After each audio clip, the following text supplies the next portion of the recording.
Hello, hello. Welcome everyone here today. Today we're doing Xenoblade 101.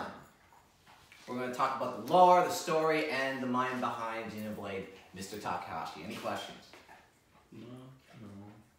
Alright, who's here today? I'm not saying my name. What do you mean? You can use your alias. Alias, what's that? It's like another name for yourself. I'm not saying my Smash name online. Yo, how are you supposed to go on set? How are you supposed to become publicly renowned? Alright, basically I have Mr. Smith, Mr. Soto, Mr. Edwards, and Mr. Chavez in the audience today. So first, before we talk about Xenoblade in general, we gotta talk about the history behind the mind of it all, Mr. Takahashi. Mr. Takahashi used to work in Squaresoft. He helped with Chrono Trigger, Final Fantasy V, and Final Fantasy VI before he left Squaresoft to make Monolith Studios, the main publisher of Xenoblade. Right? And he had this really big, grand ambition for Xenoblade. Like, he was around all these really, all the Final Fantasy games, all these big JRPGs, and he wanted to make one of his own. One with a scale so grand that it would eventually fall apart in front of his very eyes. Yes, Mr. Smith? Wait, you said he took, like, what part into Chrono Trigger? He was one of the writers. One of the writers? Yeah, on Chrono Trigger, Final Fantasy V, and Final Fantasy VI. He said he wanted to, like, make something of his own, right? Yeah, So, that's why he made Monolith Studios. So he didn't make the Final Fantasy... Well, it's a collaborative effort, but yeah, he wasn't like the main guy. Alright. He wasn't like the director or anything like that. But fast forward, he makes Monolith Soft, gets a bunch of like homies of his own, and creates the first game, his grand ambitions. Shut that dog up. Xenogears, right? And before I talk about Xenogears itself, we have to talk about the main story in general. It's grand, it's fucking huge, right? And it's separated in like 3 arcs. The start of the universe, the reset of the universe, and like the destruction of the universe, right? And there's like 2 domains, right? There's like the higher domain, which is like people who are like gods, who are omnipresent and they just know everything about the world happening. Below that are like lower creatures, like humans, plants, and all that. But the lower domains are separated into like different units, based on like what kind of life forms. And in the lower domains is a spirit realm. Kind of like Gaia, the whole live stream thing. Like once you die, your energy becomes a part of this big stream of energy that kind of recycles the universe, right? But humans are weird and humans are special, and because of that, they're unable to become a part of the live stream because of individuality, right? So eventually, the universe is going to suffer heat death, because there's no energy going into the live stream, right? So eventually, the whole universe is going to be destroyed. Yes, Mr. Smith? You said it would be destroyed by heat death? That heat death. Basically, there's no more energy, right? Oh, I thought you meant like it's going to die from like heat. Like frost? No. Is this our universe or their universe? Their own universe. Their own universe? Yeah. Well, there's some parts taken from the real world and from our universe, but most of it is its own kind of thing. Any other questions? Alright, good. So basically, the omnipresent people in the top domain are just like, whoa, this is too much, we can't have the universe be destroyed like this. So what they devise is a machine that's able to restart the universe multiple times, right? So a system is made after so many years, right, of humans being around. You'll just reset the universe and everything will restart. And everything will be fine because our energy can be replenished over and over and over again. And because they're gods or whatever, they can do this. Alright? Yes? I thought this was humans that were making this, right? No. There's 2, like humans are in the lower domain. The higher domain people, like the gods and stuff, the administrators, the people who are overseeing everything, saw this and they made the system. Where did the gods come from? We do not know, because the story was never finished. So, humans are naturally against the system, right? For some reason, they're just like compelled to like rebel against it. and they were able to somehow find out how to devise a way to destroy the machine that restarts the universe. But they didn't know this at the time. So when the machine gets destroyed, the universe no longer restarts, and humanity has about, I say, about 1 generation to somehow figure out a way to stop the heat death of the universe. AKA, they don't, and everything ends in sad misery. But before all that, that whole story that I just told you is split up into 3 arcs, right? And those 3 arcs are split up into episodes. Episode 1, 2, 3, 4, 5, and 6, right? And Xenogears was supposed to tell 2 through 5, right? In the middle of the story. It wasn't going to tell episode 1, it wasn't going to tell episode 6, the final one, just the shit in between, right? And it was supposed to tell a total of 60% of the story, right? Yes. Which Xenoblade? This is Xenogears. We're not at Xenoblade yet. That is not made. Because basically Xenoblade is Takahashi's ways of basically scrapping everything and restarting with a new story that's fresh. With not as grand a scale. Right?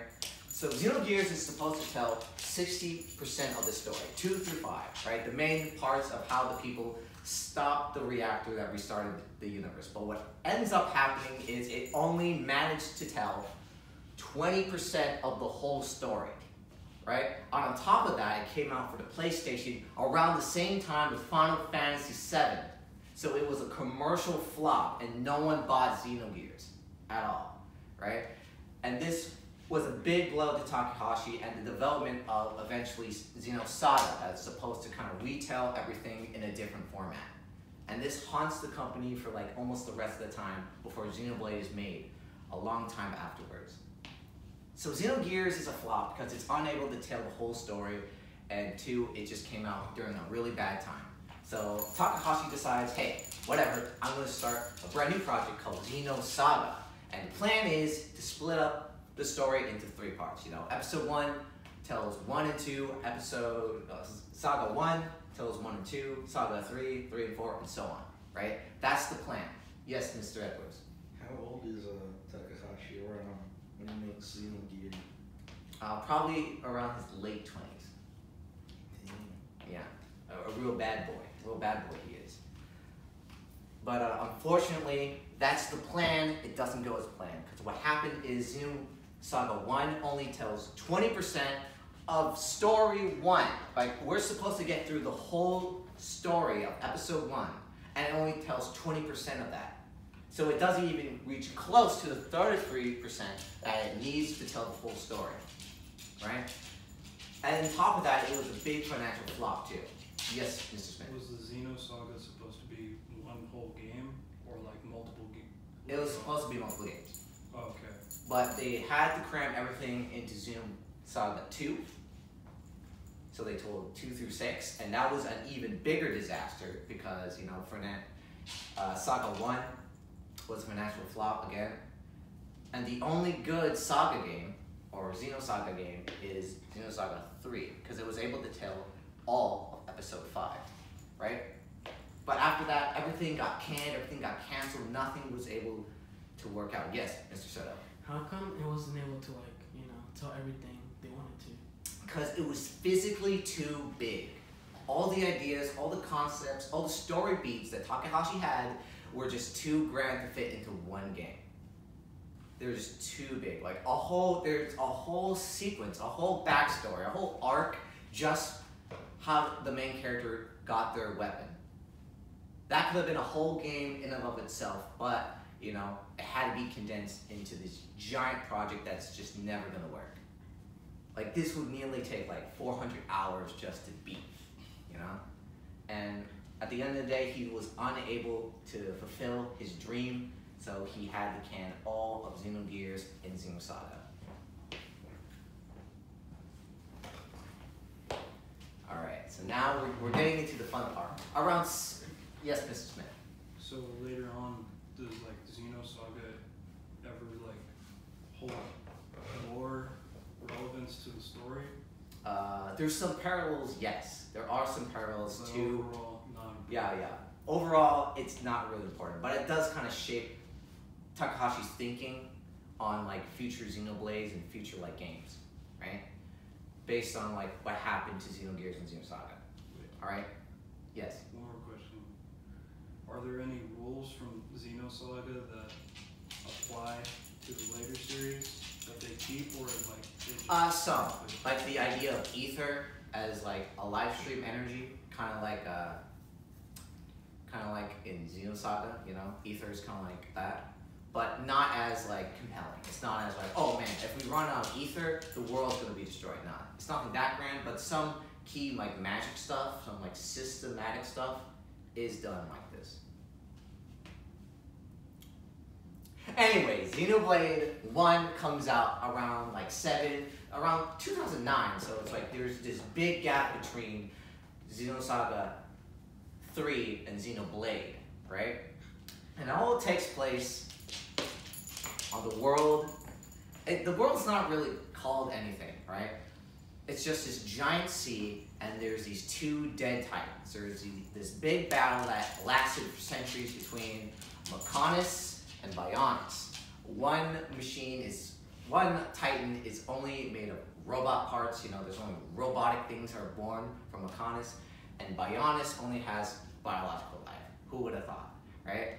So those two fight for about thousands and thousands of years, but they end up killing each other in a final clash, cementing the world of Xenoblade 1. Yes, Mr. Smith. They aren't gods, right? They're perceived as gods, yes, but they're not gods.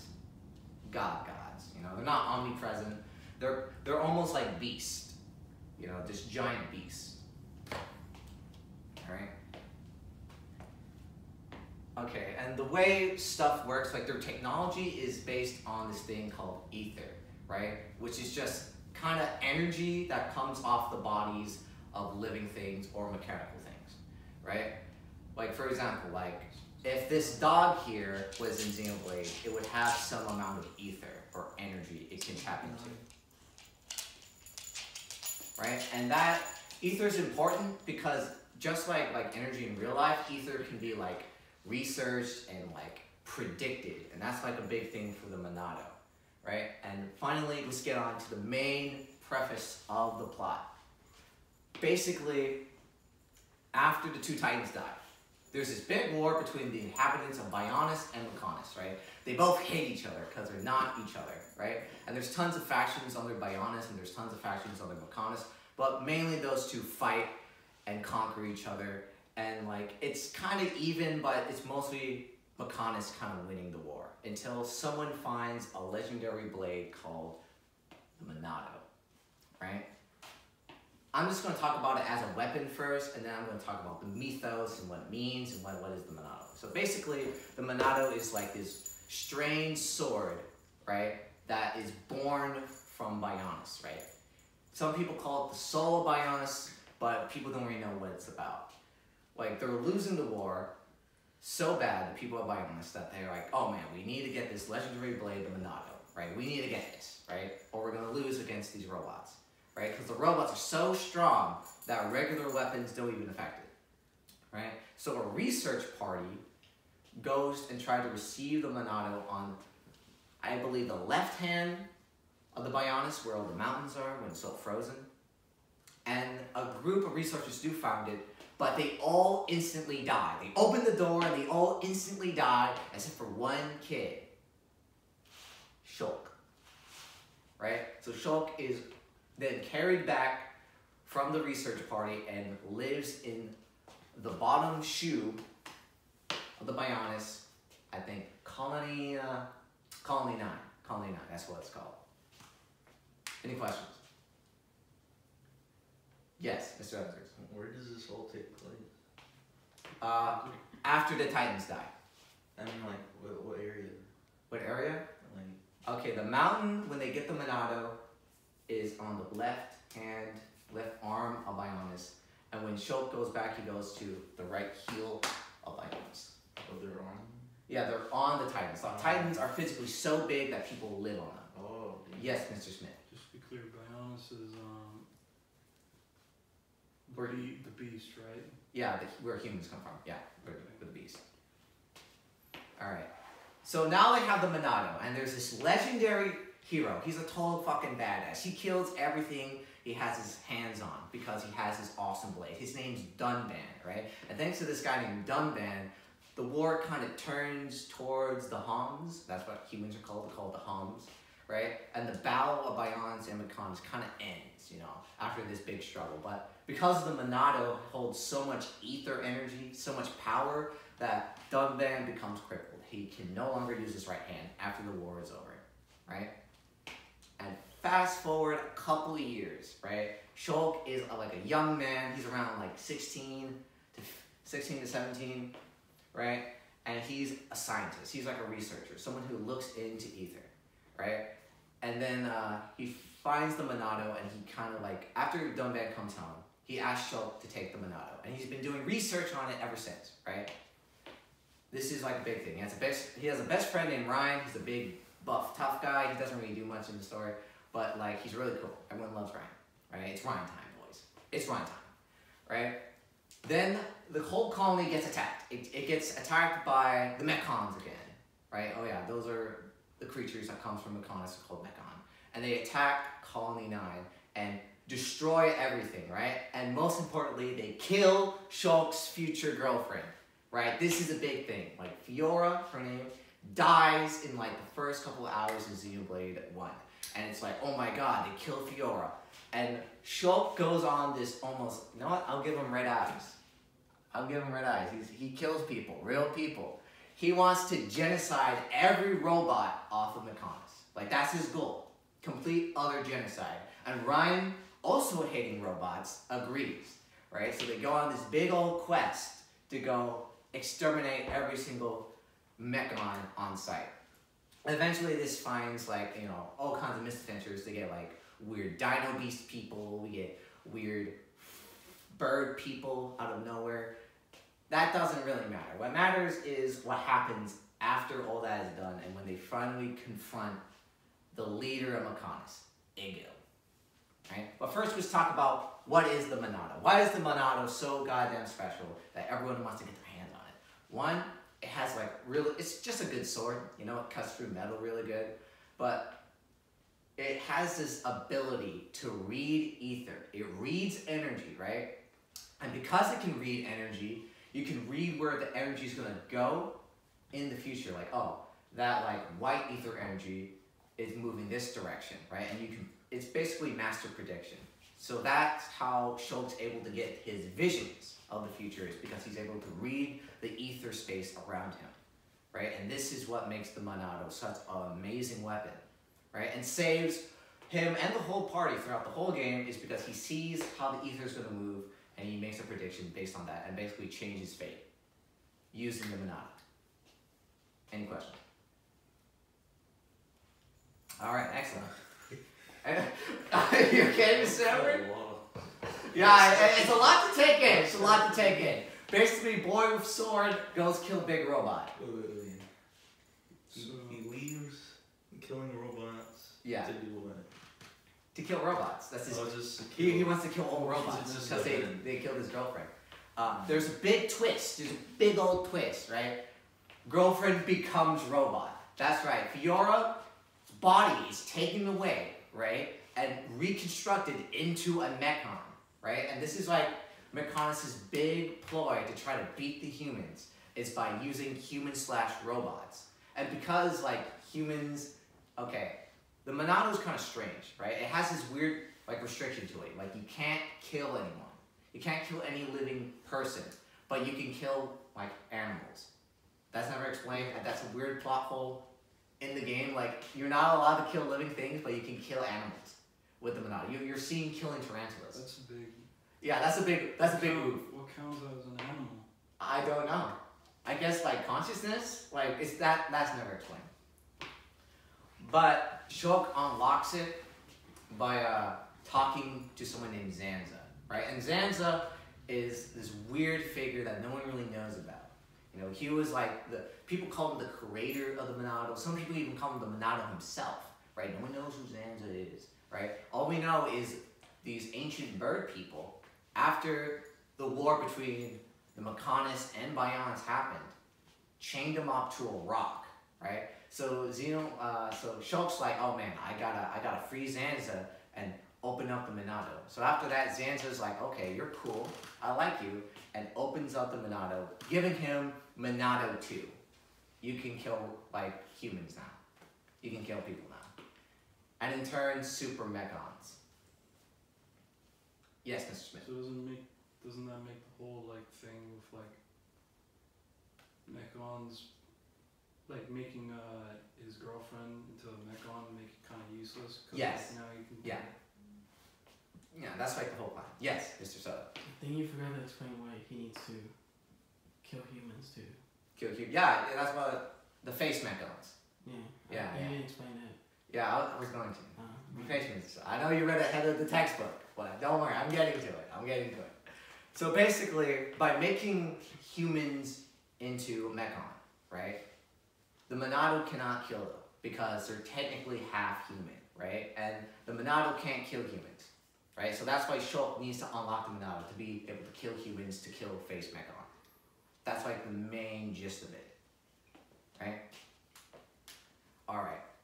But it's revealed that, yes, your girlfriend is half robot, and that's a big problem throughout the game, but then they kind of brush it over at the end. But this really, like, kind of affects Shulk and the rest of the party, right? It's like, oh my god, my girlfriend's half robot? Maybe I can't kill all robots, you know? Shulk starts having these weird thoughts, right? And the Monado starts acting kind of funky, you know? Ego has this weird thing, like, Ego has, like, this, like, device that's, like, super high-pitched. It disturbs the ether around you. Right? Yes. Who's Ego? Ego is like the main robot boss. What is he trying to do? Take over the world. Basically, take over the world. Right? He hates humans a lot. And that is explained later, so we'll get to that. Right? So essentially, he wants to kill all humans, right? And he has this machine that can stop the Monado, and that's a big problem for Shulk, right? But this makes Shulk kind of feel kind of weird, you know? Things start getting kind of off. You lose control of the Monado once, and it's this big deal, right? Because Shulk always has mastery over the Monado, right? He's like the Monado guy, right? And he starts losing control, and this is like, what am I like this? So after they destroy the machine that stops the Monado, right, they fight Ego for the last time. And it's revealed, right, that Shulk and the Monado is a god. Right? There's a god inside Shulk once you fight Ego for the last time, right? Apparently, the two beasts, the two titans were actually people, right? Actual gods that people pray to, like they're omnipresent. And after both titans died, they both just went into slumber. Yes, Mr. Smith. Didn't you say they weren't necessarily gods? They were just perceived as? Yeah, but now they're actually gods. So, like, they I didn't lie to you. The game lied to you. What is this, math? Huh? Yeah. The deeper you go, the more shit doesn't You make can't sense. have a Show negative me the number. harder We're gonna it start is. using negative numbers. So yeah, so now that, like, the gods are starting to wake up, right? And it's revealed that Fiora also has a god inside her, which is the robot god from the past, right? So Shulk has the Bionis Titan's ghost, and Fiora has the Mechonis ghost, right? They're called Klaus and Mithra. What an awkward coincidence. Yeah, it's a really strange coincidence. You may even call it fate. That's nice. So then, Shulk is bodied. He gets destroyed because he gets betrayed. I didn't talk about this character, but he was saved by a particular man at the summit of the Monado when he first got it as a kid, right? You guys remember that? His name was Dixon, right? And he's kind of like your dad, right? He's like your dad for the whole game because your dad's dead. Shulk got no dad. So Dixon's your dad. So then he shoots you in the back, and somehow that awakens a god. We don't know why, but he just somehow awakens up the god inside Shulk by shooting him in the back, right? And it's revealed that, yes, Why did he shoot him in the back? because it's revealed that he's actually an agent for the past god of Bionis. Yep, he was a double agent the whole time. And he raided Shulk knowing that he was going to be the perfect vessel for Zanza, a.k.a. Klaus, a.k.a. the Monado. But the Monado isn't exactly Zanza, and it's kind of complicated. It's not really explained all that well what they are and their relationship is. But essentially, a Monado reads ether, right? It reads the air around it, and you can make predictions from it. Zanza also kind of has that. Also, Fiora has a Monado, right? By having Mithra inside her body, right, inside her chest, she can also manipulate ether, but not read it. She like can project ether, like kind of just. She basically makes matter, right? She makes force fields. She makes light beams. She makes all this shit because she can affect ether. Yes, Mr. Smith. Wait, so is Monado made? Wasn't it made by the scientists, right? The scientists? Or like in the lab accident, right? Yeah, that's a little ahead. That's a little ahead. But no, the Monado was just born on Bionis. It was just like, it just showed up. Because it's revealed that the gods need forms, need bodies to be able to do anything, right? So they just kind of possess stuff. Well then how did, what's her name? Sorry. Not good with names. Fiora? Yeah, how did she get it? Because the Mechon did that. They implanted Maynif's soul onto Fiora as a host body. Okay. But then later, Maynif realizes, right, that hey, maybe humans and are essentially their children, because they all created these creatures, right? There's this big clash at the end when Shulk is revealed to be a god, right? Shulk's body is like tossed aside because we don't need it. I don't need a host anymore. I have like the Super Monado, right? And he makes like this really ugly, overly designed sword, and he's like, yeah, I'm gonna take over shit. And then Maynif does the same thing. And they have like an anime sword fight, and they make like a debate, right? Just like, why should we live with humans? We're gods, we're above them, we can do whatever the fuck we want. And she wants all humans to just live their own lives and do whatever they want, you know? She doesn't want gods to be around. But because she still kind of cares about Shulk, because Fiora's there, like Klaus gets like a beam and he like shoots it at Shulk, and then Maynif gets hit by it, and then she kind of dies, right?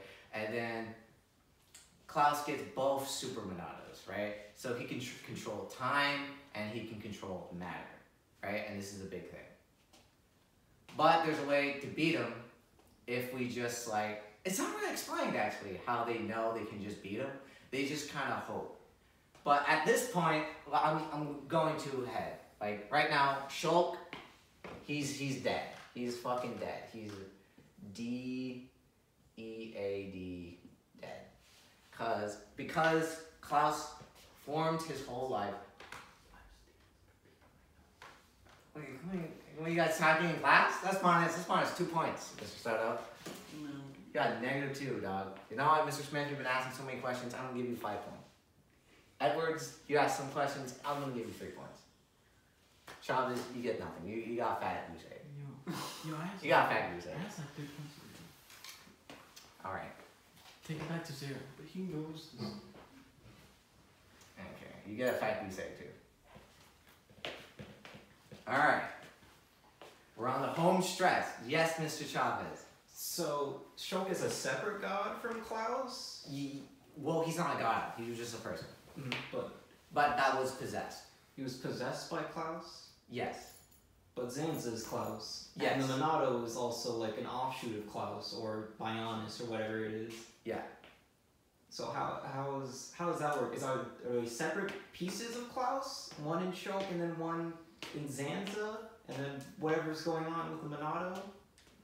Okay, like, a Monado as a concept isn't strictly Klaus, isn't strictly him. It's just like he resides in the Monado. Like, if you pick up the sword, you get possessed by Klaus. That's how it kind of works, right? But he isn't the sword itself. He just resides within the Monado, right? And a Monado is just something that can affect ether, right? It's just like an ether reading device or an ether making device. That's what it really is, right?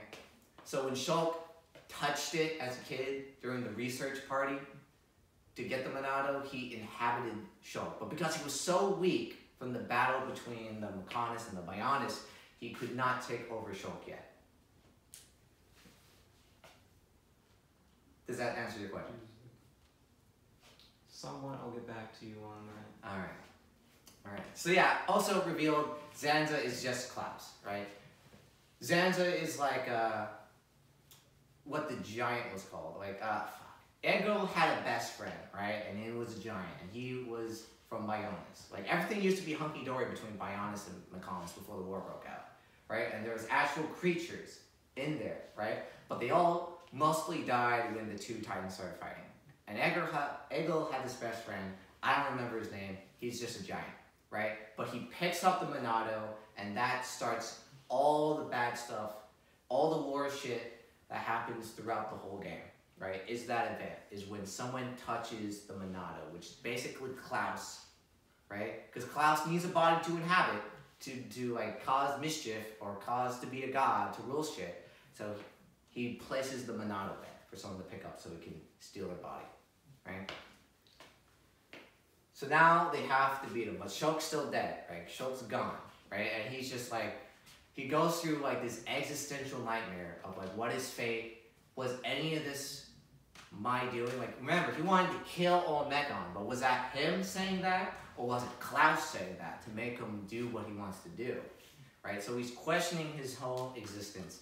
And now we get to see a really big player, Alvis. Alvis is a strange character. He's able to wield the Monado. He can also have visions like Shulk, right? He's like this big mystery throughout the game. And for some reason, he talks to Shulk when he's in this weird comatose state, right? And he's like, hey, Shulk, listen, dog. Maybe you should make your own fate, your own Monado, right? And then, no joke, he just magically wakes up and just makes his own Monado. He just makes his own Monado, and he's able to do everything the old Monado did, but with like lower stats. We don't really know why, because basically how it's explained, like, Shulk transcends fate, right? Because he's like destined for things, right? Like ether is like, you know, guaranteed, right?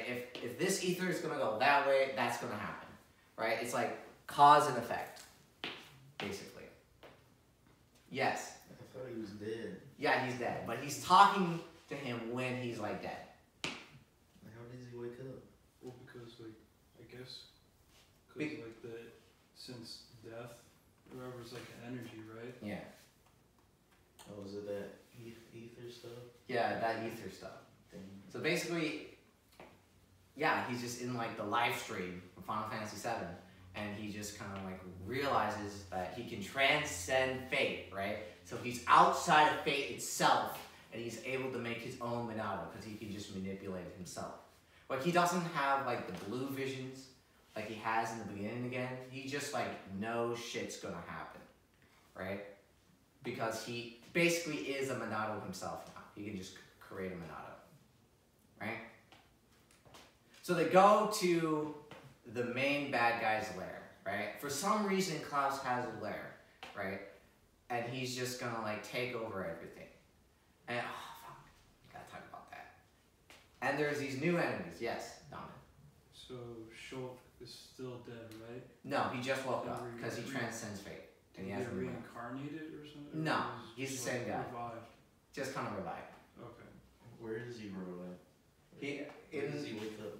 Basically, the party has to run away, and they go to this like remote Mechon village on the fallen arm of Mechonis. Oh, they're on the robot guy? Yeah, they're on the robot guy when this is happening. Damn. Alright, so they go to the main lair, and basically there's these new enemies, right? Remember the bird people I talked about? I didn't really go into them, but essentially they're like white blood cells for Bionis, right? Like, when Klaus wakes up, he's going to activate them to mutate into monsters to kill everything on Bionis so he can have all the energy to himself, all the ether energy to himself, right? And that's like also a big thing for the party to realize, because essentially they're all just food for Klaus, for the Bionis, right? And there's this big culture in Bionis about, from them, like, you know, live in the Bionis, become a part of Bionis. You know, once you die, you go back into Bionis. It's like this whole ecosystem, right? And essentially, their whole fate, their whole existence is just being food, right? So they're like, man, this is fucked up. we can't stand for this. And Alvis shows up and he's like, you guys are dumb.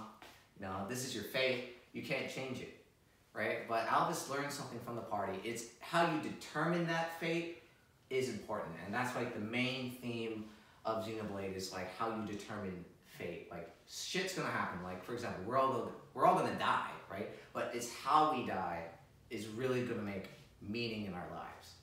And I think that's like the main drive behind it. Same thing with Shulk. Shulk can just like die and be like, oh, I was just a puppet. But because he was like, hey, I made friends along the way, I did what I wanted to do, that part was me. You know, enjoying the journey was me. And essentially, because of that, he transcended the fate that Klaus gave for him. And he was able to be revived. Revival, I don't know about that one. That was kind of weird. There's no like weird explanation for that. There's no like ether injection that gives him life. No, he just comes back with a new Monado. Yes, Mr. Smith. Well, did the god that come out of Shulk, Klaus. yeah, did he take like Shulk's ether energy, and that's why he died?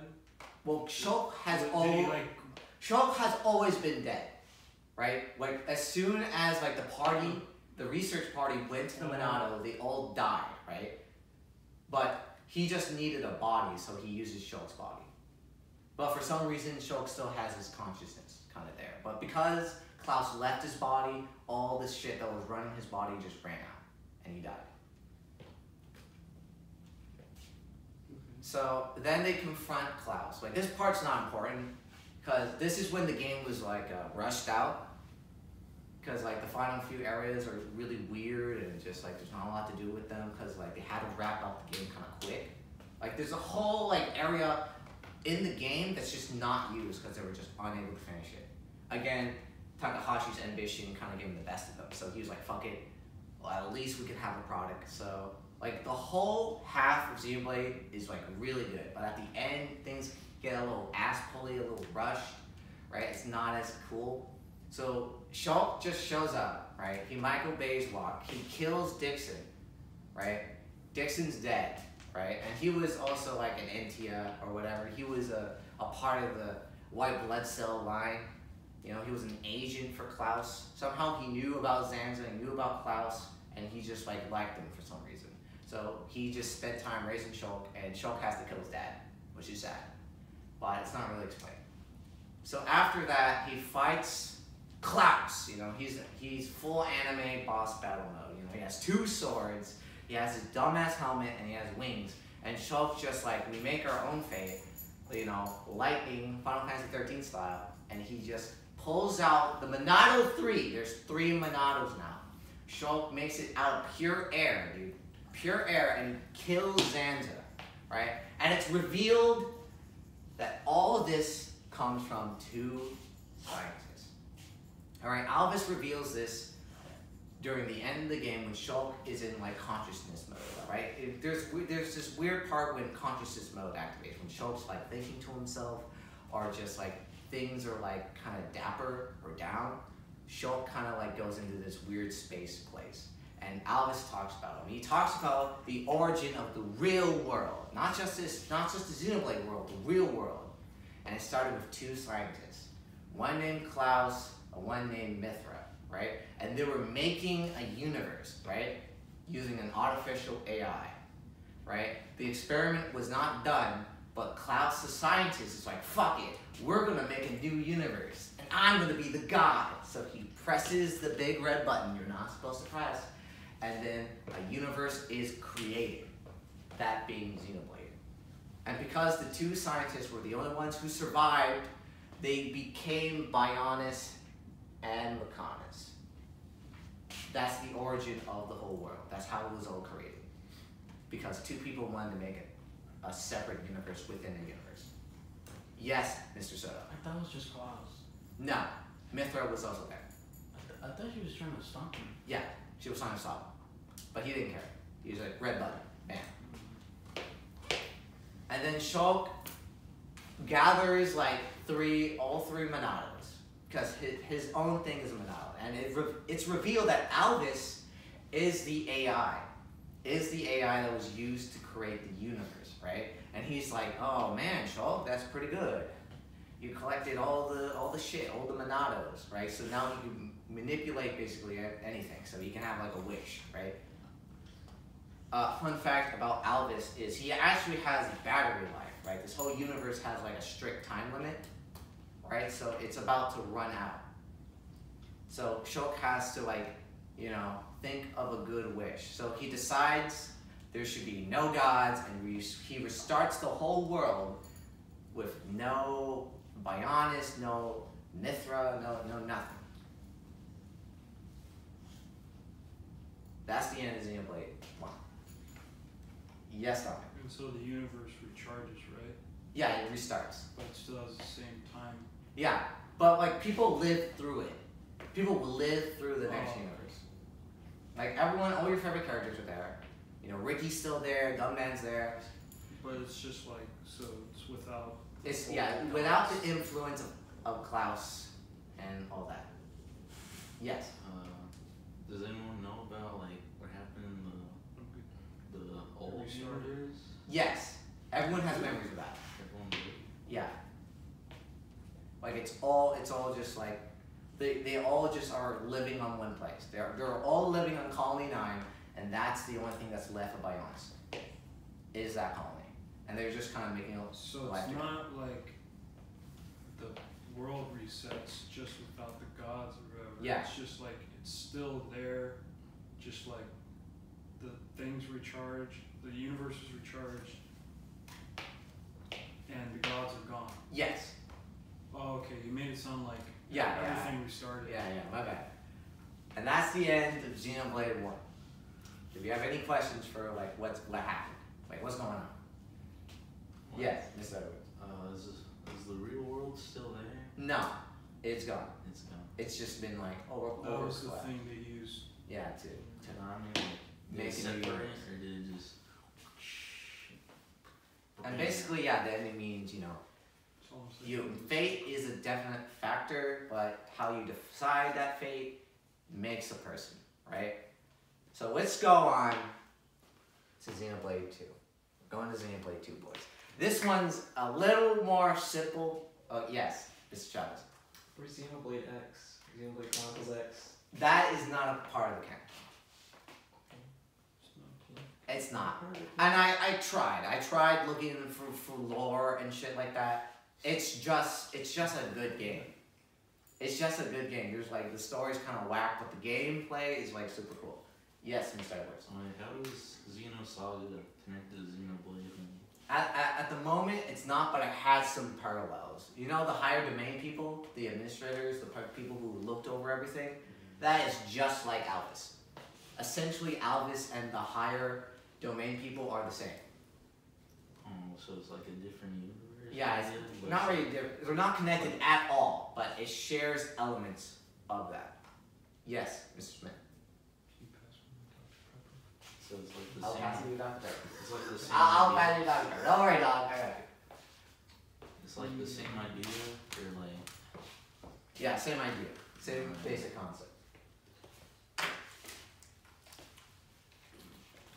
Wait, Finally, wait, what? You have something to say, Mr. Smith? so before with like the real world, they made another universe to like Yeah, to make a pass on, universe. basically. Yeah. And so basically in Xenoblade 1, now that the gods are gone or whatever, they're able to do that again. So the cycle continues. Essentially, they could. Or they hinted. No, they don't hint at all. They just like, oh, we're gonna live our own lives without any gods.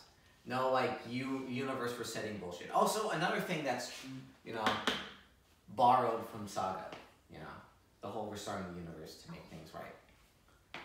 Now we're on Xenoblade 2, and Xenoblade 2 has a totally different rule set. Yes, Mr. Smith. One more question.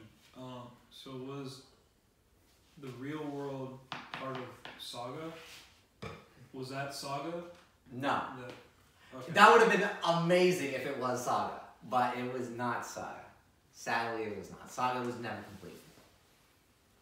I'm not even sure the story was complete, like, you know, writing-wise, with Saga. But yeah, again, on to Xenoblade 2, alright? It's totally different from Xenoblade 1.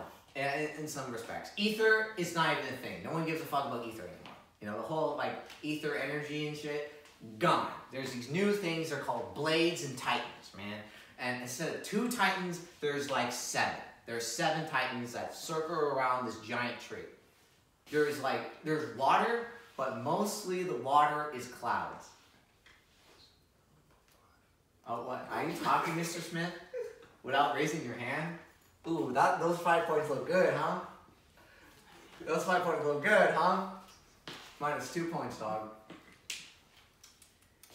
Anyways, it's all about blades and titans. So titans, there's all kinds of titans. There's like big titans, small titans. There's like the continental titans, which where the game kind of takes place on these different kind of titans. You know, people make homes on. And there's like the servant titans. Titans used for technology such as boats or weapons.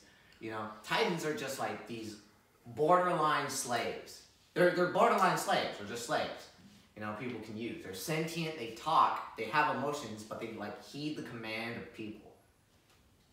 And titans can live like billions of years, very long. But something's happened to the titans, right? They're dying off. For some reason, all the titans, they're running out of like energy and stuff, and they're all collapsing and dying, right? And this is eventually going to happen to every continental titan. That it's going to die out, right? And because the titans are dying out, wars are being waged because they're dying out, you know? That's a big thing with one of the civilizations. They're attacking the cat people, right? Because they have like a fresh, tasty titan that they can devour resources from. Yes, Mr. Smith. So, like, actually, never mind. I think you answered it. I was just gonna ask, like, what exactly are they fighting about over the titans? Is it just like, should we keep them alive? Yeah. Take it? Whether like, should we like just use their land? Because their land's drying up. Their titan's dying. You know, it's not as fresh as it used to be, and because of that, you know, it's causing a lot of problems. So yes. Are these titans like the titans from Xenoblade 1? They are nothing like titans from Xenoblade. But wait, didn't they live on? Wait, no, never mind.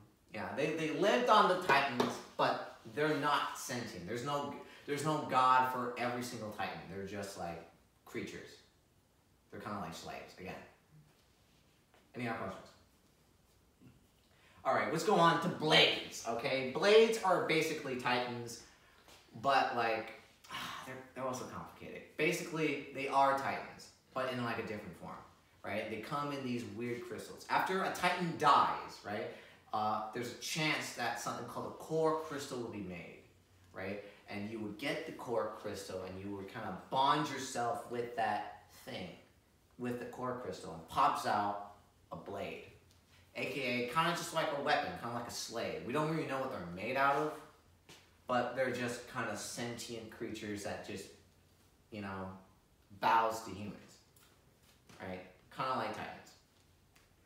But so far, it's like, it's titans turn into blades, and blades are just blades forever. And blades can die. They can live forever, right? Blades can live forever. But they can die if the core of the crystal is cracked or breaks or something like that.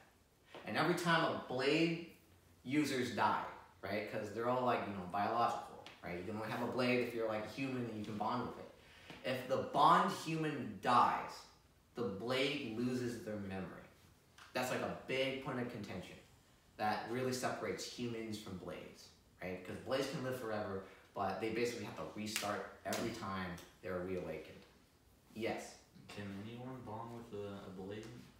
Or Yeah. is this, like, Well, you have to be worthy. You have to be like cool enough to, you know, get a blade. Yeah, you need that charisma. You need some boldness. You know, it's a tough action. Yes, Mr. Smith. What exactly makes them worthy if the blade itself forgets? No. The blade doesn't determine it. It's just like a person's like body. You know, if you have the bond for it, you know, you can do it. If you're a random background character number 75, you're not gonna get a blade, dog. But if you have like at least colored hair, maybe you have a chance. You know, that's just how it works. So yeah, that's blades. Those are titans, and we're gonna have to talk about the backstory of the whole thing. Yes, Mr. Chavez. Are there any cases where blades do remember after their owner has died? Yes, there are a couple ones, and those are called aegises, or super blades. And we'll get on those pretty soon. Also, yes, not really remember, but, you know, blades are also scared of this. They're also scared about their own existence, you know, their memories. They care about them.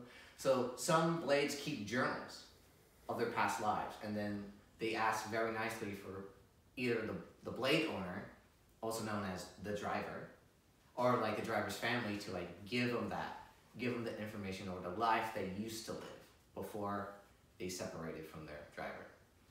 So yes, this is a big point of contention for blades, but most of the time they just forget. Yes, Mr. Smith. Wait, so okay, when the driver dies, The blade goes back to its core crystal and it forgets everything. okay, but if it forgets everything, how is it able to go to the next driver and be like, hey, can you grab these like Essentially, they just have like base innate knowledge. They're like amiibos. But that doesn't seem like base knowledge. That Like, oh, I'm a blade. I do attacks. That's what I am. but a journal, that's kind of big.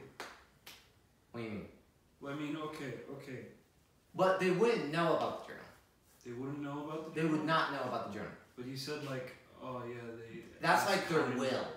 That's their will. So they write it out. Yeah, they write it out. And Like, they leave yeah, it yeah. for the next person. Mhm, yes. Okay. But most blades don't remember the past lives. Yes, Mr. Edwards. When the driver dies, where does the crystal go? It just drops on the floor. Just like that? Yeah, just like that. Bam. Where the blade was, you know, it's like in Minecraft when all your items fall, just like that. And they just lay there until someone else. Yeah, so when, It's like When it despawn. yeah, until Enchanted. until the blade despawns, you gotta get it. Enchanted. But yeah, there's this big old war that happened on it because people knew about blades and titans for a very long time. This is before the titans are dying out, and there's these super blades on top of the world tree in a place called Elysium, right? They're called aegises, right? And they're these like really amazing blades that have like godly power, right? Godly power. And there is a god in Xenoblade 2, and his name is the Architect, right? And who created everything in the world, right? To the titans, to the water, to the trees, to the flowers, everything is made by the Architect, right? So one dude, one man, is like, I want to meet the Architect. I want to know what this guy's all about. Who is the Architect, right? So he goes up, climbs all the way up the little tree by himself. He does this barehanded. He has like a knife, and he just climbs root by root, which is nearly impossible. I don't know how he got up the little tree, but he did, right? He's able to awaken the aegises, because they also have core crystals as well. And there's like 2 core crystals. One's like purple and evil, and the other one's green and cool. Yes, Mr. Just a Smith. quick reminder, what are the aegises again? They're super blades. They're like very powerful blades, made by the Architect himself. Because most of everything is made by nature, you know. It's like the water cycle, you know. But this guy handcrafted these blades. These are like super duper blades. Not the god, right? No, by the god, the Architect. Iga? There is a god called the Architect. And who was it that climbed up again? We don't know who he was at this point, but essentially he was, for a plot twist, he was the Pope. The Pope climbed the world tree and got the crystals in the first place. But we'll get on to the Pope later, because that becomes a big thing. So all these like super strong blades come down, right? They show up, right? And someone named Adam, he gets like the cool green crystal, and it's this hot babe named, what's her name? Mithra? Myra? Which one are you talking about? Pyro 2. Yeah, it's Mithra. Mithra. Fuck, I fucked up the name. I forgot. Fuck, man, I fucked up that whole name. Whatever. Anyway, Mithra shows up, aka Pyro 2, and she's like super cool, and she has light powers, and she can nuke stuff, right? She's super cool. But there's this other one, you know, that the Pope uses. He bonds with this blade, and its name is Malos. Yeah, Malos, right? And Malos wants to kill everything. He wants to destroy. It's like he was born to do it. You know, that's just his design. He wants to kill everything. So there's this big war between Malos and Mithra over who's going to save the world. And Mithra wins the war, essentially, and Malos gets sealed up. Or gets cracked, something like that. And Adam is kind of scared about Mithra, you know, going into the wrong hands. You know, he doesn't want anything to be fucky like that again. So he seals Mithra into a different blade, a weaker version of her, known as Pyra. And puts her in this ship and drowns it to the bottom of the ocean. Right? Fast forward years, we see a young boy named Rex. Rex is a child from this distant place called the Archipelago. You know, a bunch of stringed islands, and he leaves the archipelago to help an orphanage that he was raised in, right, by sending them money. And the way he sends money, or gains money in this case, is he's a diver, right? He dives down to the bottom of the sea, collects all the riches, and donates it to charity. What a great guy. What a good boy, right? And one day, he gets this big job from Antifa. Not actually to Antifa. They're called Torna, right? And Torna is like this ancient country that sunk to the bottom of the ocean, also involved with Adam and that, but that's not important. Rex doesn't know who these guys are. All they know is they look like Kingdom Hearts characters, so they're bad looking dudes. And walking the best girl in the whole Xenoblade canon, Nia, right? And they all like meet, and they all go to the sunken ship, and Rex touches the crystal. Everyone says, Rex, don't touch the crystal. Don't do it, bro. Don't do it. But they need Rex to be able to like raise up the ship from the bottom of the ocean because he's a diver. You know, that's what he does. He dives. Right? So he gets his ship, right? And he goes in and he touches the green crystal even though no one told him to. Right? And then immediately is killed by Kingdom Hearts character number 1, Jin. Right? This guy with this cool samurai sword and a mask. Yes. I'm pretty sure he didn't touch the crystal, he touched the sword. He touched the crystal on the sword. Oh, and it's the crystal is like the main thing that like blades are like all about. So yeah, he gets stabbed by this guy named Jin, this really cool Kingdom Hearts character, and then he is transported into like a different, kind of like the same space Shulk was in, that kind of like mine place, but except it's on the top, very tippy top of the world tree. It's called Elysium. Elysium is basically almost heaven. It's like this place where the architect lives, where there's food for days, water for days, all these resources. It's like a paradise, you know, but it's on the top of this big ass tree that no one can climb, right? And Pyro wants to go to Elysium, all right? For some unknown reason. She wants to like either see the place of her birth, she doesn't really know, right? But she wants to go to Elysium, and she has to strike a deal with Rex, right? Because he's the driver. And so Rex, of course, agrees because he's dead, right? Rex, just like Shulk, is D-E-A-D, dead, at the beginning of the game. However, by making the deal with Pyra, he becomes alive. But him and Pyra, they're like Siamese twins. They are forever connected, right? And this is a weird thing for like dragon blades to have. Like this never happens ever, right? If you get hurt, your blade gets hurt, and if your blade gets hurt, you get hurt. Yes, Mr. Smith. So the rest of the blades, you said they were from like dead Titans, yes. right? Remember, do we see anyone else with the blades? With blades, yeah. There's blade users all over Xenoblade. And how many Titans were there? There was like a bunch, but they're dying off. Oh, okay. So yeah, there you go. So then Rex has Pyra, right? And their journey is to go to Elysium. So after escaping the boat, by doing a whole bunch of shenanigans, they go across the world to find out how to get to the world tree. That's the main plot of Xenoblade 2. That's like the main synopsis, right? And then you get like the plot twist happens that Pyra becomes Pyra 2. You know, she becomes Mithra, you know, Adam's original blade. But it's not really all that big. Like, it's like, oh, Rex, how dare you disturb Mithra's slumber? but it doesn't actually mean anything for the rest of the game. Essentially, Rex has 2 waifus. You can pick like the sassy Cinderace one or the cool mommy one, right? You get to pick. That's all the twist is. But there's an even bigger twist, because on your journey you meet the Pope, right? And the Pope does something kind of weird. Every core crystal that's ever discovered or created or whatever is passed by the Pope. And the Pope does this weird thing, and he purifies the core crystals, right?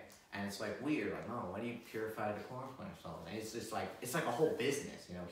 He sells the blades, he keeps the blades, you know? He's like the main blade manufacturer, is like this Pope guy, right? And yes, Mr. Soda. What does that mean, purifying them? We're gonna get into that. What they discover is a lot of miscellaneous stuff. You meet some party members. You meet a cool guy with a sword and like a lightning girl. You know, he's like a total joke character. I like him. His name's Zeke. Again, Nia's really cool. You meet up with like a soldier from one of the continents, but that doesn't really matter. Like eventually, you try to climb the World Tree, and you realize that there's this big ass monster protecting the World Tree, and you're like, fuck, we gotta go around this monster, right? And Mithra knows how to get around it. It's by getting this thing that controls it. It's like this Rubik's Cube that controls the monster, right? That's like the controller for it, right? But when they try to get the controller, yes, Mr. Smith. Does the Pope know about this? Yes, the Pope knows about everything. When Rex talked to the Pope about this, then The Pope didn't tell him. he didn't tell him. He did not tell him. He just kind of like saw Rex. Because like the Pope is the secret bad guy of the whole game. That's like the bigger twist. There's like 2 twists, right? One that Pyra becomes a Mithra, you know, Pyra 2, and the Pope is evil. All right. So yes, Mr. Smith. I don't know. When we meet the Pope in the story, do we actually know that he's the guy that went up the tree, or do? No, we don't know he's Don't the guy know? who. Well, yeah, we kind of do a little bit. It's kind of hinted at, but then it's like totally just hits you in the face later on in the story. Yes, Mr. Edwards. When does he meet the Pope? He meets the Pope around like halfway through the game, right? And this is when he knows to go to like the turtle place to be able to go to the World Tree. Because like again, everything is in this sea. It's like the ocean, right? And in the middle of the ocean is this giant tree, right? People sail there, but there's this big patch of land that just goes down. It just all sinks down into this hole, right? And inside the hole is this giant Leviathan dragon. So they need to somehow calm them so they can go up the World Tree. And that they can only do that by getting the Rubik's Cube, which is inside a turtle, which is one of the Titans. But when they try to get the Rubik's Cube, they get attacked by Antifa Torna. You know, the people who are just trying to hunt Rex down. Like ever since Rex got Pyra, these guys have been hunting him down throughout the whole game, right? They're trying to beat Rex's ass, right? Because they have Mithra, and they need Mithra for some unknown reason, right? Yes. Wasn't Tifa like main goal? Revenge Torna, because they have beef with the Pope. Beef. Okay. Yeah, when I talk about the Pope, I'll tell you why Antifa is after the Pope. Yes, Mr. Smith. So they had to go to the Turtle Titan to like Get the get Rubik's Cube. Rubik's Cube, right? Yeah. Yes. Is like the Titan just like is it like a dead body underwater? No, the Titan is still alive. It's still alive, but Yeah, but it can sink underwater. That's what makes this particular Titan special. Did you say how many Titans were left? Wasn't Like there's like a bunch of like boat Titans, and there's like continental Titans, and I think there's around 7 to 8 continental Titans. But the Continental Titans are like the ones that were Yeah, they're like the main ones. And if those ones die, everyone's fucked. Everyone's gonna be destroyed. It's okay. It's okay. Blue, it's okay, dog. Anyways. They go to the Rubik's Cube, right? And Mithra gets it. You know, she's like, yeah, got him. She gets it, but they get attacked by Antifa. And then Antifa brings Jin. And Jin's like the strongest character in the universe, you know? He moves faster than light. He cuts through matter. He has all these dumb-ass abilities that make no sense, but he's just that cool. He's Sasuke, dude. Yeah, he's Sasuke. Essentially, he's Sasuke. The Renegade. Yeah, dude. So he bodies Rex completely, right? And to me, personally, this is a total romance game. It's all about these two getting together, these two falling in love. Like, this is like a romantic comedy in a sense, but it's also kind of tragic. Like, and this is where like the big moment happens, where Rex loses hope and Pyra wants to kill herself, right? And this is like a main point of contention, because Pyra is the Aegis, right? The only reason Rex's life is so hard, he's getting hunted down, but he has to get so strong, is because she is this item everyone's trying to acquire to reach the world tree.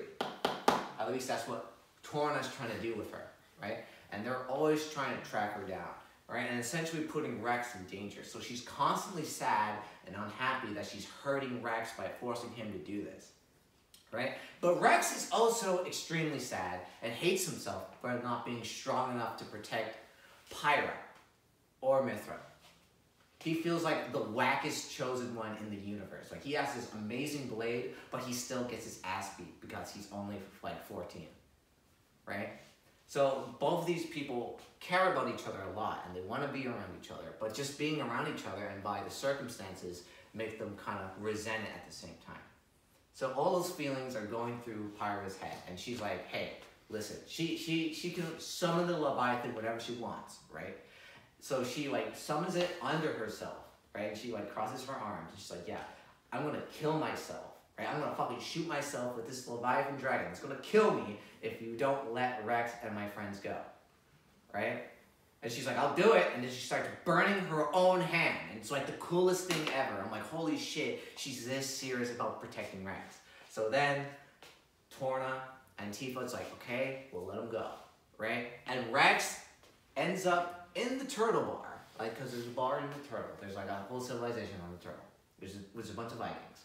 And he is total sad boy. Yes, Mr. Smith. The turtle's underwater, right? It's surfaces.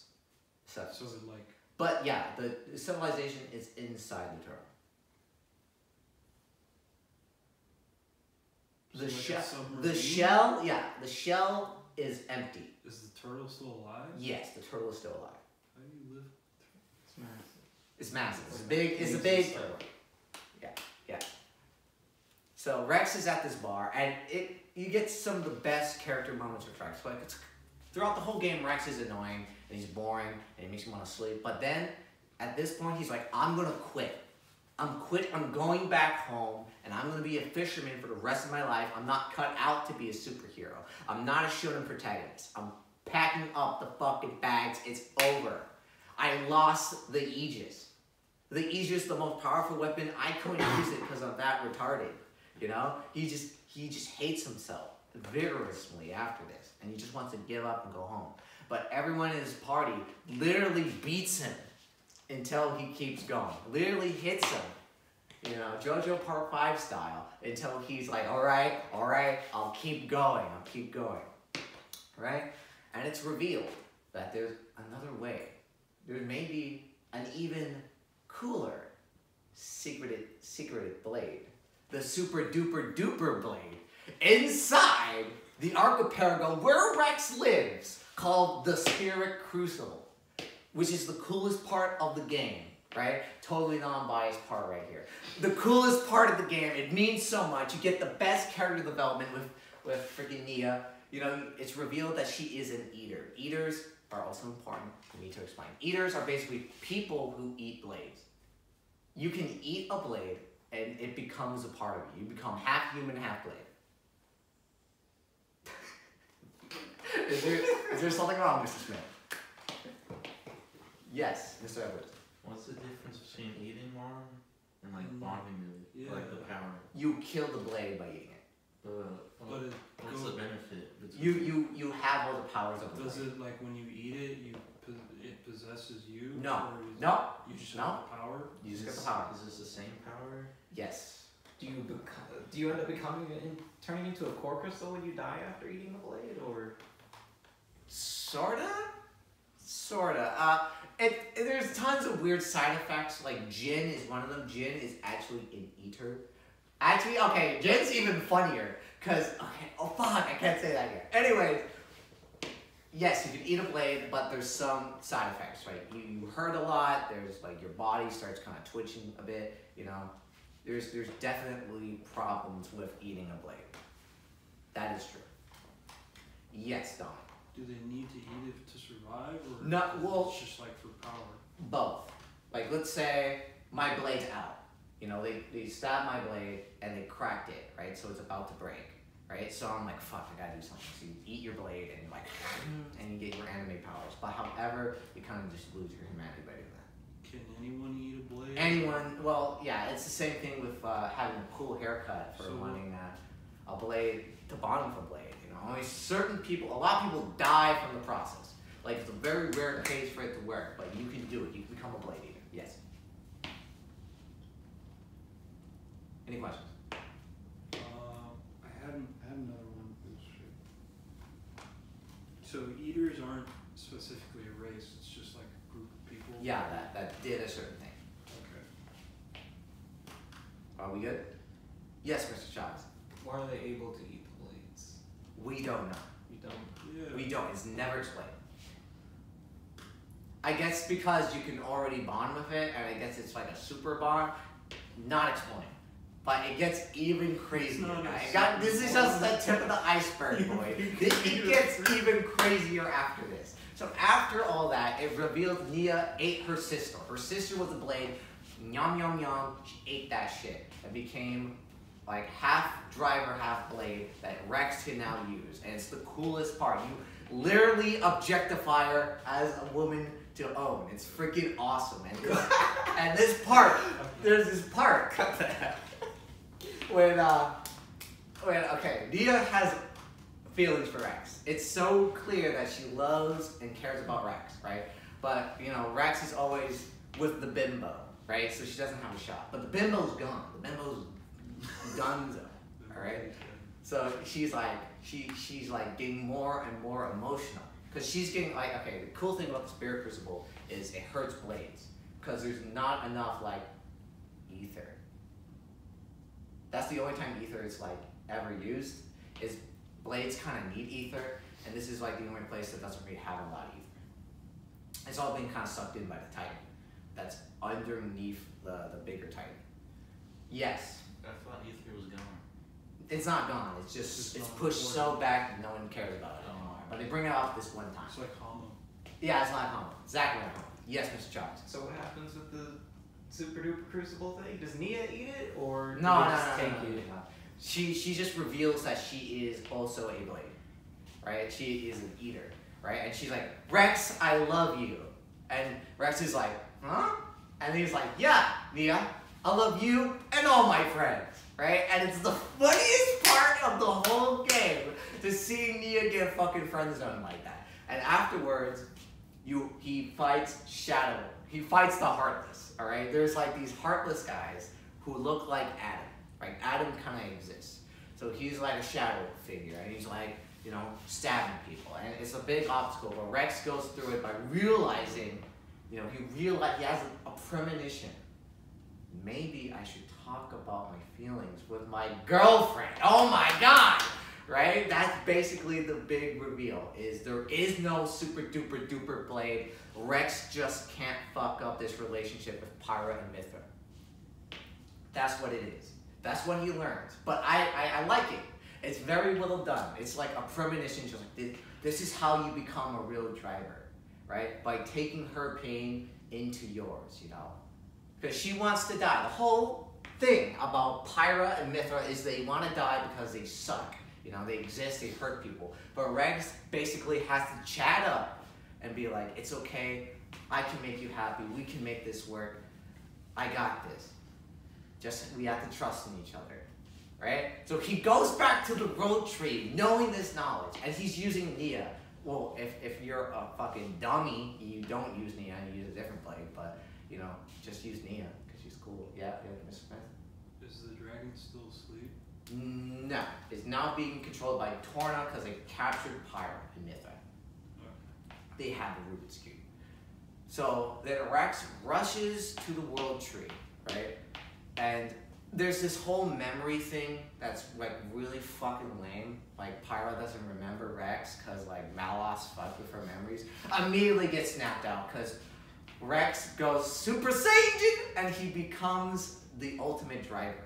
The driver of the Aegis, right? And he can hold any blade he wants. Even if it's bonded with someone else, he can take that blade.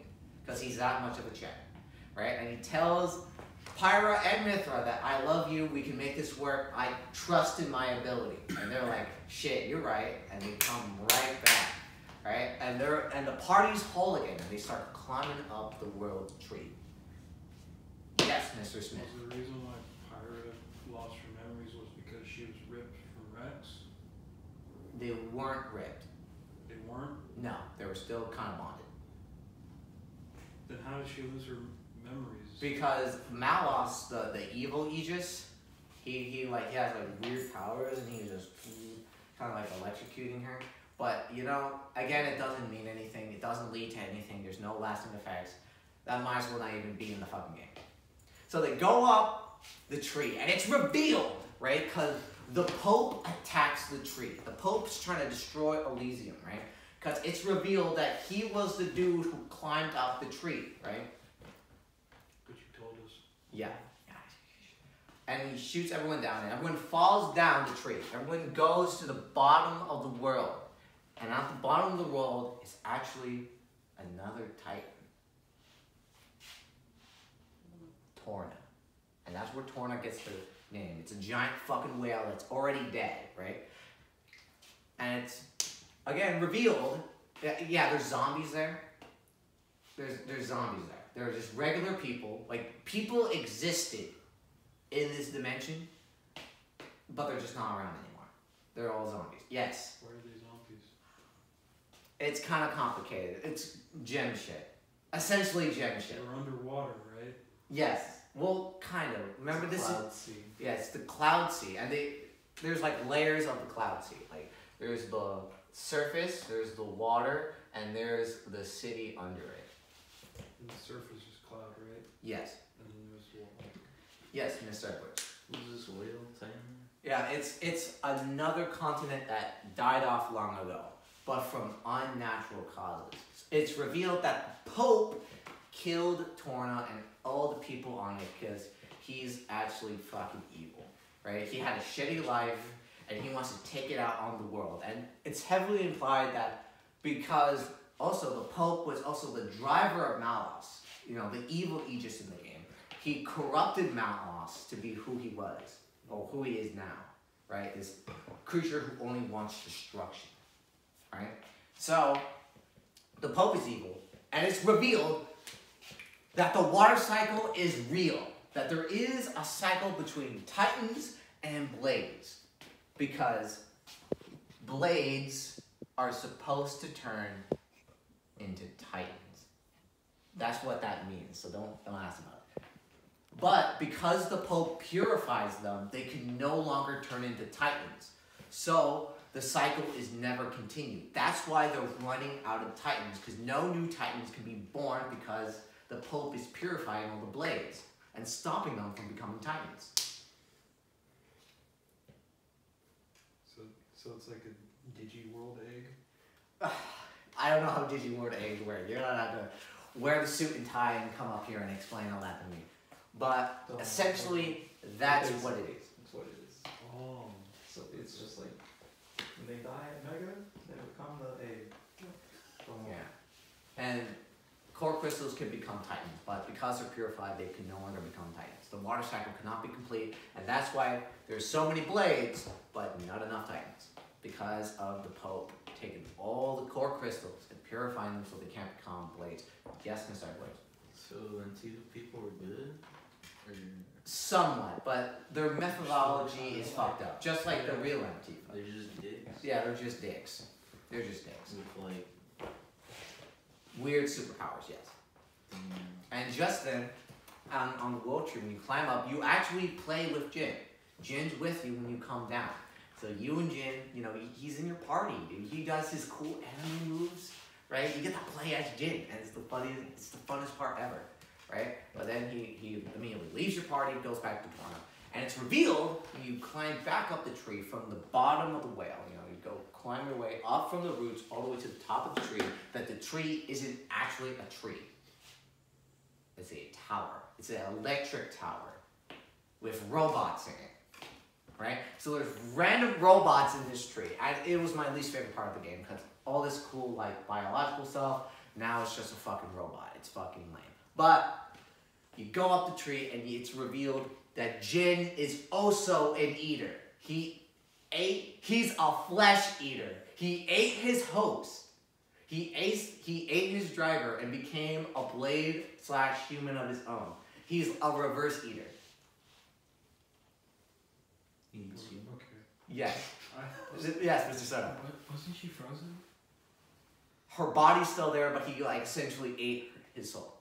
Ate her soul. Yes, Mr. Smith.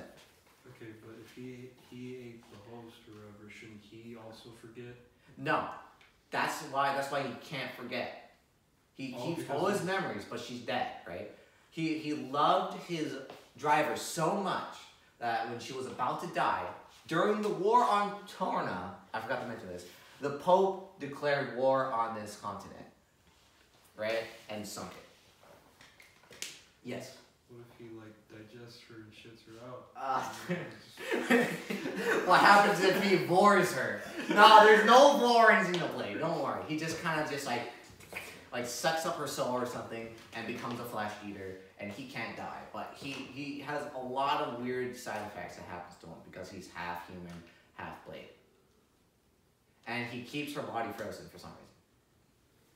It's kind of like freeze. Yeah, it's like this weird kind of like, you know, memory of like he can't forget his own dark past. But he doesn't really care about her, right? It's just kind of like a. Yes. I thought he was trying to revive her somehow. Yeah, somehow, but there was no way to do it. So it was just like he has to live with that memory of her all the time, right? And he starts standing up, because that's like also a big thing for Antifa, is they want to stand up for blade rights. You know, we're not going to be slaves to humans, right? You know, he fucking, gamers, rise up, dude. He's like this big advocate for it, because he hates the idea that blades loses their memories, do all this shit, and they're also kind of sentient, you know? He's this big player for those type of opportunities. But then he fights Rex, he gets wrecked, and he dies. It's Rex. Yeah, he gets Rexed. He got Rexed.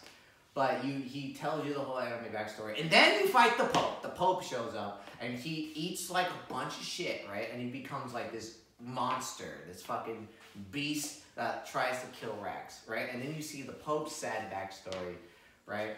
And everything he's did, and everything he's done, and eventually he also succumbs. Wait, what does he eat? He eats like core crystals. Oh, just. He becomes an eater. Yeah. A super eater. Yes. What exactly was his tragic backstory? He was alive during the war with Mithra.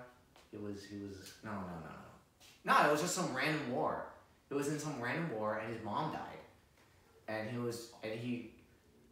ran away, and he survived on his own. He was like 8 at this time, and he finds the killers of his mom, and he gets this fucking boulder and crushes his head, and he's like, killed or be killed. It's like that. It's like he's actually not a bad villain. I actually like him because you can see how he came to this line of thinking. His mom was a total fucking bitch, a total asshole who completely abandoned him. You have to play the game, my bad. Okay. No, so Yes. Why does he climb the Sounds too tree? friendly. Yes. Oh, why does he climb the tree? Because he wants power. Essentially, he wants power. Oh, just. He's not Pope when he climbs the tree, but when he gets down, he becomes the Pope. So yeah, it's also revealed that he's Malice's original driver, but Malice is also a really cool character because he cares. Malice cares about what he is and his fate. You know, was he always destined to destroy, or is this just some kind of implication that people forced him to do, right? So he wants to talk to the architect to know his own existence. That's his goal, and he runs Antifa, right, with Jin, because he finds Jin by himself, right, and he has no. Did you raise your hand? I never said anything. Did you raise your hand? I didn't say anything. Oh, these points look good, Smith. I didn't say anything. You know what? You get negative 3 points. You get negative 3 points. Just gonna get up like that in the middle of my lecture. I didn't say anything. No respect. No, it's the fact that you didn't say anything. It's what you didn't do, Mr. I Smith. sharpened my pencil. Eating pizza like a pig. Just like every other millennial. That's very rude. Okay. You just keep sharpening your pencil, Don. Keep sharpening your pencil, boy. Anyways. Are you dabbing in class, Mr. Edwards? I'm gonna have to do another couple of those. You got a big fat you're saying, dog. No memeing in class. Come on. You're better than this. You know what, so you've been doing really good this whole lecture. I'm gonna give you 10 points. Oh. There you go. 10 points. Anyways. Where was I? Yeah, the Pope's evil, and it's revealed.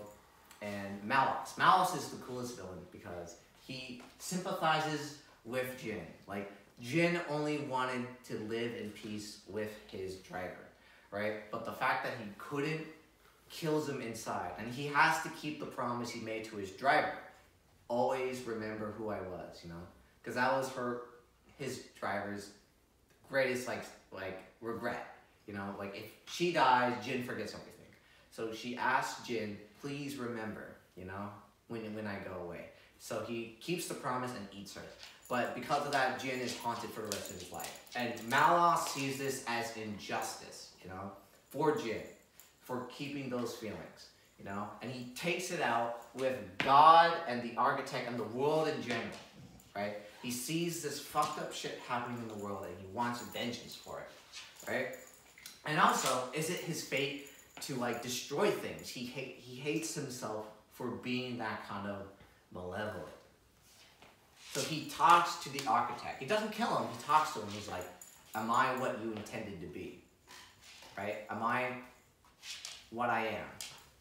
And then the architect says yes. And then he laughs and he's like, yeah, I'm going to destroy everything now. Right? So he's about to destroy the whole world.